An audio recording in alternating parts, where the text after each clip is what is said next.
Hey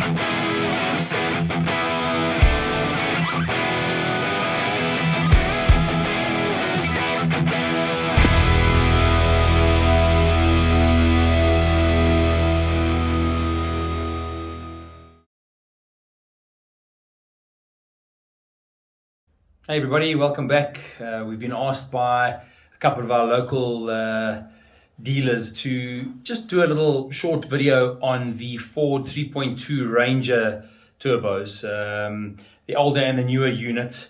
You get two different types of turbochargers on these 3.2 5-cylinder engines. The first was running an REA, rotary electronic actuator, and the second one is converted to a UTA, a universal turbo actuator. Plugs are different, situated in a different position on the actual electronic actuator itself. The harness is different. The turbos look the same, but they're not interchangeable.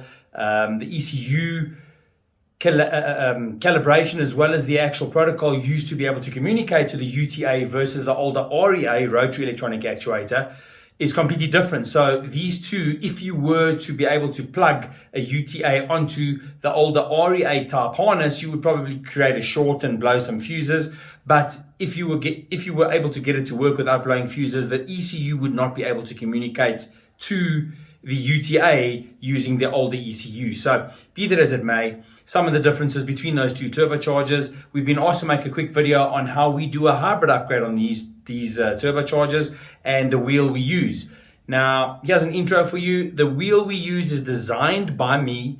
We manufacture that wheel in-house on a 5-axis CNC mill, and it is not able to be purchased off the shelf from any of the Malaysian or Chinese billet wheel copiers out there. We have a compressor map for the specific wheel, which we do not share.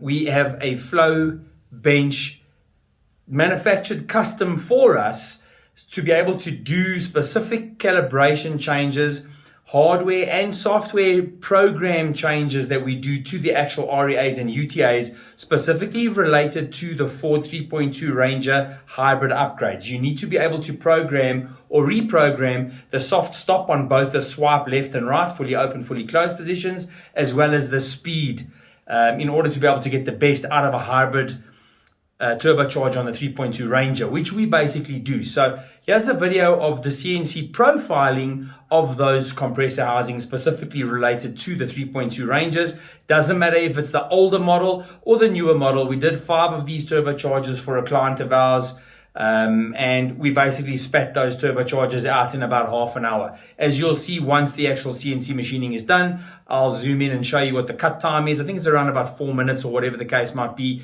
per comp housing.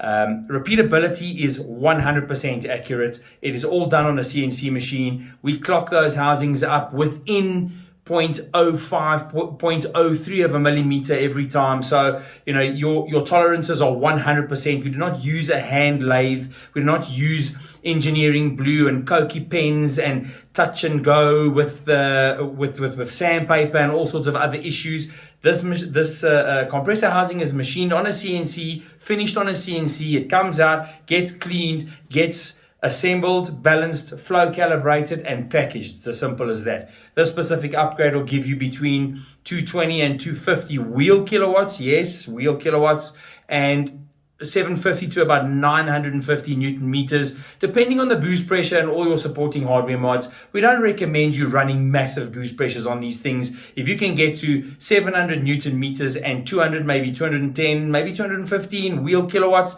I promise you the Ranger is transformed. Anyway, guys, enjoy the video, and remember to like, subscribe. Catch you guys in the next one.